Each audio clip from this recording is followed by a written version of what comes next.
এজন ল'ৰা হৈ জন্ম হোৱাটো কিমান ইজি হয় ন। আমাৰ সমাজত বিশেষকৈ এজন ল'ৰাক সৰুৰ পৰাই সকলো মানুহে জাজ কৰা হয়।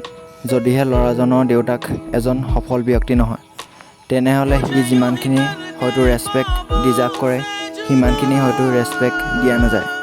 আৰু সেই একেটা ল'ৰাই যেতিয়া 18+ হ'ব আৰু তাকো একেই কুৱেশ্যনো কৰিব যে তুমি কি কৰা, আৰু সেই ল'ৰাটোৱে যদি সেই সময়খিনি ভালদৰে ইনকাম নকৰে, দেন তাকো কোনো গুৰুত্ব নিদিব আৰু সকলোবোৰ মানুহে অৱহেলা কৰিব।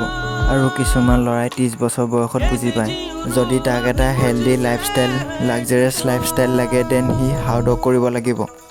আৰু কিছুমান ল'ৰাই 18 বছৰ বয়সত বুজি পায়, আৰু কিছুমান ল'ৰাই এইবিলাক হয়তো কেতিয়াও ইমাজিন কৰিব নোৱাৰে আৰু বুজি নাপায়। যদি আপুনি নিজৰ ড্ৰিম লাইফ বনাবৰ কাৰণে কষ্ট নকৰে, দেন বেলেগ কোনোবাই তেওঁলোকৰ ড্ৰিম লাইফ বনাবৰ কাৰণে আপোনাক কামত ৰাখি ল'ব। প্ৰায়ভাগ সময়তে এটা কথাই ভাবি থাকোঁ, কেনেকৈ মই পইচা ইনকাম কৰিব পাৰোঁ, যাতে নিজৰ ফেমিলিৰ পৰা ৰেচপেক্ট পাওঁ। 99টা ভাল কাম কৰাৰ পাছতো যদি এবাৰ মাত্ৰ ফেইলিয়াৰ হৈ যাওঁ, দেন সকলোৱে চকুত ফেইলিয়াৰ হৈয়ে ৰৈ যাম। কাৰণ এই 18 পৰা 25 বছৰ বয়সৰ সময়খিনি কেতিয়াও ঘূৰাই নোপোৱা। মই ভাবোঁ সকলো মিডল ক্লাছ ল'ৰাই পইচা বনোৱাত ফ'কাছ কৰিব লাগে।